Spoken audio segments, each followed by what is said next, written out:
दुनिया भर में आतंकवाद पर पाकिस्तान की पोल खोल रहा सर्वदलीय प्रतिनिधि मंडल। विभिन्न देशों ने भारत की मुहिम का किया समर्थन। शशि थरूर ने भारतीय सेना के शौर्य को सराहा।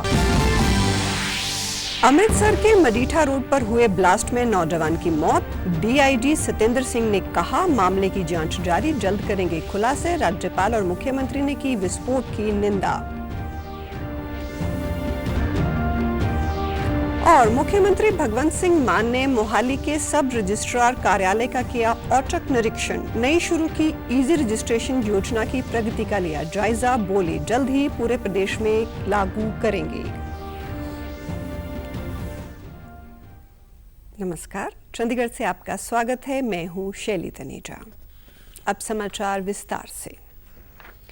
22 अप्रैल को पहलगाम में हुए आतंकवादी हमले के बाद जो परिस्थितियां बनी हैं और भारत सरकार की ओर से जो कुछ कार्रवाई की गई के लिए सरकार की ओर से 7 ऑल पार्टी डेलीगेशन बनाए गए हैं, जो कि लगातार भारत के साझेदार देशों के सामने वैश्विक मंच पर भारत की बात आतंकवाद के खिलाफ पुरजोर तरीके से कह रहे हैं। आतंकवाद के खिलाफ जीरो टॉलरेंस का भारत का संदेश दुनिया भर में गूंज रहा है। भारत के सर्वदलीय प्रतिनिधि मंडल पाकिस्तान की सीमा पार आतंकवाद को और उजागर करने के लिए विभिन्न देशों के नेताओं, सांसदों, थिंक टैंक, मीडिया और नागरिक समाचार समाज के साथ लगातार बातचीत कर रहे हैं। इसी सिलसिले में भाजपा सांसद रविशंकर प्रसाद के नेतृत्व में सर्वदलीय प्रतिनिधि मंडल रोम पहुंच गया है। वहीं कांग्रेस सांसद शशि थरूर के नेतृत्व में सर्वदलीय प्रतिनिधि मंडल पनामा में है। पनामा में भारत के राजदूत सुमित सेठ ने भारतीय सर्वदलीय प्रतिनिधि मंडल का स्वागत किया। इस दौरान शशि थरूर ने पहलगाम आतंकी हमले और उसके बाद आतंक पर भारत के मजबूत प्रहार के बारे में जानकारी दी।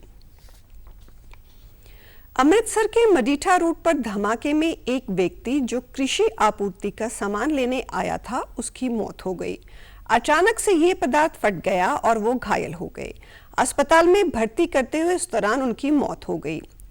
अमृतसर रेंज की डीआईजी सतेंद्र सिंह ने इस मामले के अपराधी प्रतिबंधित आतंकवादी संगठन बब्बर खालसा इंटरनेशनल से जुड़े रहने की आशंका व्यक्त की है। उन्होंने कहा कि जांच जारी है और जल्द ही और खुलासे किए जाएंगे।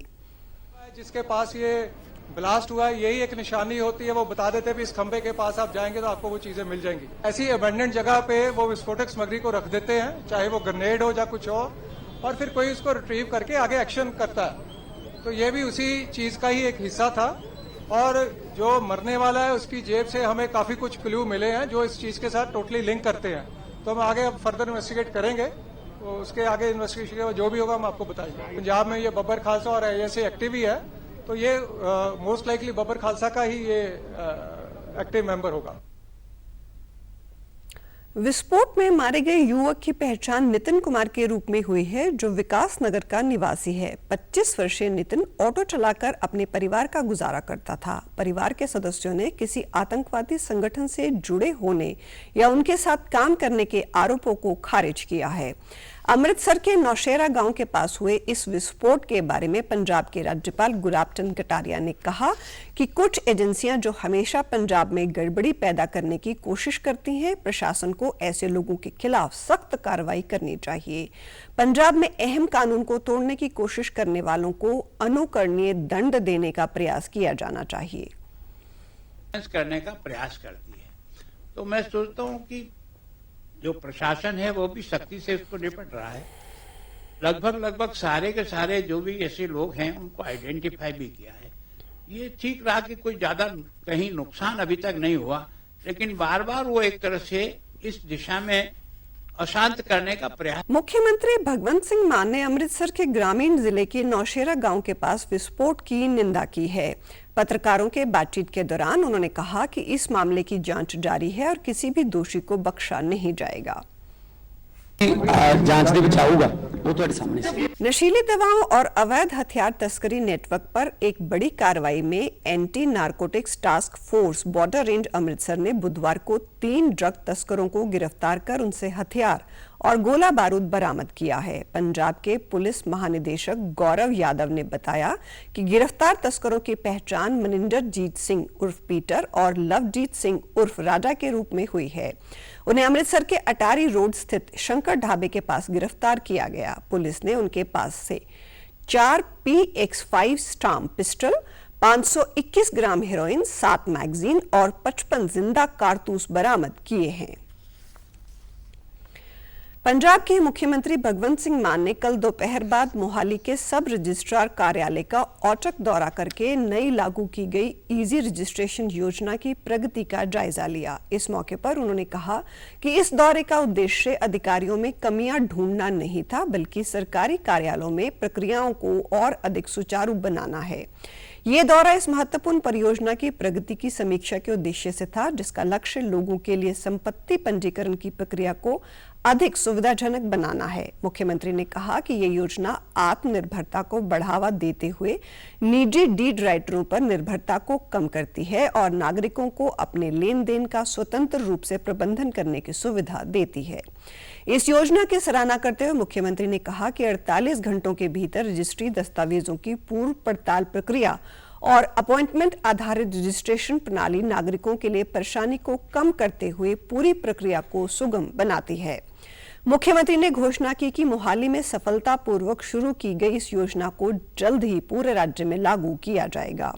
उन्होंने कहा कि 15 जुलाई से 1 अगस्त तक हर जिले में इस योजना का ट्रायल किया जाएगा और 1 अगस्त से इसे पूरे पंजाब में लागू कर दिया जाएगा।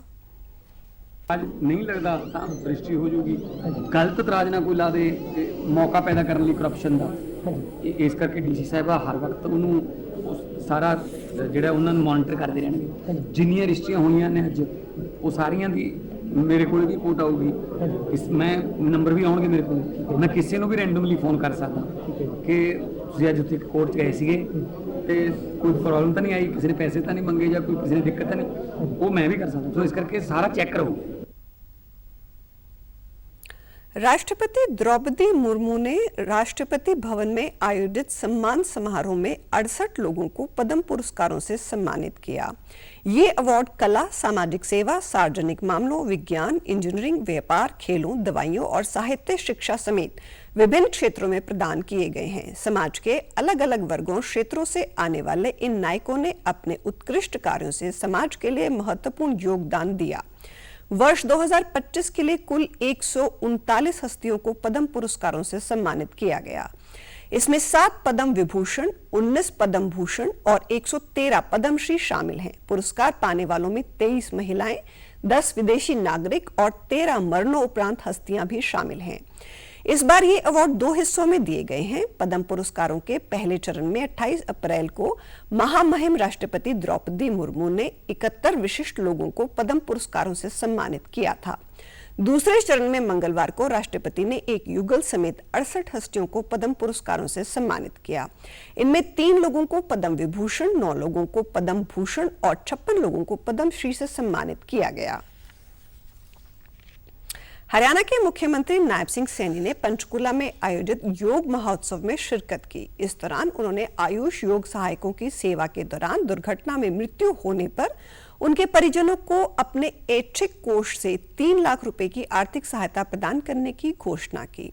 इस दौरान सीएम ने आयुष विभाग में और अधिक पारदर्शिता लाने के लिए 3 पोर्टल, ई मार्केट प्लेस, आयुष औषधि इन्वेंट्री और ई औषधि लाइसेंसिंग पोर्टल भी लॉन्च किए। इसके अलावा उन्होंने कहा कि अब योग व प्राकृतिक चिकित्सकों का भी पंजीकरण किया जाएगा। हरियाणा सरकार ने स्कूलों में 1ली से 10वीं कक्षा तक योग को पाठ्यक्रम में शामिल किया गया है। अब एक कदम और आगे बढ़ाते हुए योग, खेल व अन्य विषयों को सम्मिलित करते हुए पाठ्यक्रम में शामिल कर औपचारिक रूप से इनकी परीक्षाएं भी आयोजित की जाएंगी। इससे पहले मुख्यमंत्री ने विशेष रूप से सूर्य नमस्कार अभियान 2025 के 264 उत्कृष्ट प्रदर्शन करने वाले प्रतिभागियों को सम्मानित किया। मुख्यमंत्री ने विजेताओं को बधाई देते हुए कहा कि ये उपलब्धि इस बात का प्रमाण है कि हरियाणा की मिट्टी में प्रतिभा और परिश्रम की कोई कमी नहीं है। सूर्य नमस्कार अभियान 2025 में योग संस्थानों, आयुष योग सहायकों, शैक्षणिक संस्थानों, जेल विभाग, पुलिस, सेना और अर्धसैनिक बलों की भागीदारी रही, जो हमारे लिए गौरव की बात है। दुनिया मनाती है। हमारे जेल विभाग, पुलिस विभाग, सेना विभाग और अर्धसैनिक बलों की एक बड़ी भागीदारी इसमें रही है। मैं उनको भी बहुत बहुत बधाई देता हूं कि हरियाणा की माटी में प्रतिभा और परिश्रम की कोई कमी नहीं है। हरियाणा सहित देश भर में एक बार फिर कोरोना के मामले सामने आ रहे हैं। स्वास्थ्य मंत्री आरती सिंह राव ने प्रेस वार्ता कर बताया कि हरियाणा में अब तक 15 संक्रमित मरीजों की पुष्टि हुई है, जिनमें से 3 स्वस्थ हो चुके हैं। उन्होंने बताया कि इन मामलों की पुष्टि गुरुग्राम, फरीदाबाद, करनाल और यमुनानगर जिलों से हुई है। डॉक्टरों के अनुसार कोरोना का ये वेरिएंट माइल्ड है, इस कारण सरकार ने अभी कोई नई एडवाइजरी जारी नहीं की है। हालांकि एहतियात बरतने की अपील की गई है। उन्होंने कहा कि 12 संक्रमितों में से सिर्फ 1 मरीज को गुरुग्राम के अस्पताल में भर्ती कराया गया, बाकी सभी होम आइसोलेशन में हैं। उन्होंने बताया कि हाल ही में भर्ती 777 डॉक्टरों में से 560 ने अपनी ड्यूटी ज्वाइन कर ली है, जबकि 136 डॉक्टर जल्द ही ड्यूटी ज्वाइन करने वाले हैं। स्वास्थ्य मंत्री आरती सिंह राव ने यह भी कहा कि राज्य सरकार ये सुनिश्चित कर रही है कि दवाओं की कोई कमी ना हो और मेडिकल मशीनरी ठीक से कार्य करे। जो मशीनें खराब हो गई हैं, उन्हें जल्द ही नई मशीनों से बदला जाएगा। 12 अभी एक्टिव हैं और 4 जिलों में पाए गए हैं अभी तक पेशेंट। तैयारी है अलग वार्ड बनाने की कि 10, 12, 15 जैसे ही केसेस बढ़ते हैं उसको देखते हुए, क्योंकि अगर हम अभी बिस्तर अलग रखने लगे जब केसेस नहीं है तो बाकी पेशेंट्स के लिए अभी सही नहीं होगा। मगर अगर केसेस बढ़ते हैं तो हम आइसोलेटेड वार्ड ज़रूर बनाएंगे। तो मैं आप सभी से यही बोलूँगी कि सतर्क रहें, सैनिटाइज़र रखें, मास्क रखें अपने पास में और ज़्यादा भीड़ भड़के की एरिया में ना जाएं। मोहाली के निजी स्कूल में आज मां सम्मान समारोह का आयोजन किया गया, जिसमें पंजाब के राज्यपाल व यूटी प्रशासक गुलाब चंद कटारिया ने बतौर मुख्य अतिथि शिरकत की। राज्यपाल ने दीप प्रज्वलित कर कार्यक्रम का शुभारंभ किया। इस दौरान उन्होंने उपस्थित लोगों को संबोधित करते हुए मां और इसके महत्व के बारे में बात की। राज्यपाल ने बताया कि मां का हमारे जीवन में कितना महत्वपूर्ण और खास स्थान है। उन्होंने कहा कि मां हर समय हमारी देखभाल और विकट परिस्थितियों में हौसला बढ़ाने का काम करती है। एक मां ही है जो हमें कड़ी मेहनत करने, आगे बढ़ने और नैतिक मूल्यों की जानकारी देती है। इस दौरान राज्यपाल ने विद्यार्थियों से अपने निजी अनुभव भी साझा किए। हम सबको इस लायक बनाती है, अपने यहाँ जितने बैठे हैं, चाहे कुर्सी पर बैठे हैं, सामने बैठे हैं, इन सब के निर्माण में सबसे बड़ा योगदान अगर किसी का है तो माँ है। मैं इस बात को जानता हूँ कि मेरे पिताजी ने मुझे पढ़ने के लिए कभी नहीं उठाया, लेकिन माँ मेरी जल्दी उठ करके मुझे भी उठाती थी कि भैया तेरी परीक्षा है, पढ़ना है ना। पिताजी ने कभी भी पढ़ने के लिए नहीं उठाया, पर माँ ने हमेशा पढ़ने के लिए उठाया। माँ हर परिस्थिति में, पता नहीं माँ का दिल क्या होता है। और आप हमारे समाचार YouTube channel DD news Chandigarh, Facebook DD news Chandigarh, social media X DD news CHD पर भी देख सकते हैं। इसी के साथ चंडीगढ़ से समाचारों का सिलसिला समाप्त होता है। नमस्कार।